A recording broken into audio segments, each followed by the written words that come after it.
इस क्वेश्चन में हमें 3 चार्जेज गिवन है, -Q3, -Q1 और +Q2।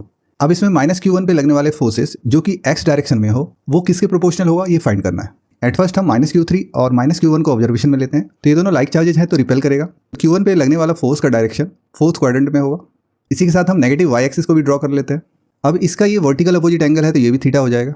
इधर लगने वाले फोर्स को हम F3 कंसीडर कर रहे हैं, बट हमें फोर्स पॉजिटिव x डायरेक्शन में निकालना है।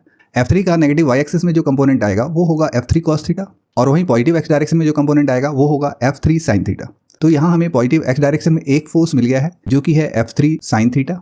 इसके बाद हम -Q1 और +Q2 को ऑब्जर्वेशन में लेते हैं, तो यहाँ ये दोनों अनलाइक चार्जेज हैं, तो इनके बीच में जो फोर्स होगा वो अट्रैक्टिव नेचर का होगा। तो इस -Q1 को Q2 अपनी तरफ खींच रहा होगा, यानी यहाँ भी फोर्स का direction along positive x axis होगा।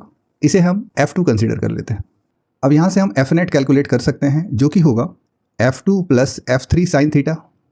तो F2 का value K Q1 × Q2 upon इन दोनों के बीच का सेपरेशन जो कि B गिवन है तो B² प्लस F3 जो कि होगा K Q1 × Q3 अपॉन यहाँ सेपरेशन A दे के रखा है तो A² sin थीटा। अब यहाँ से हमारा K Q1 कॉमन आ रहा है और ब्रैकेट में बच जाएगा Q2 upon B² plus Q3 sin theta upon A²।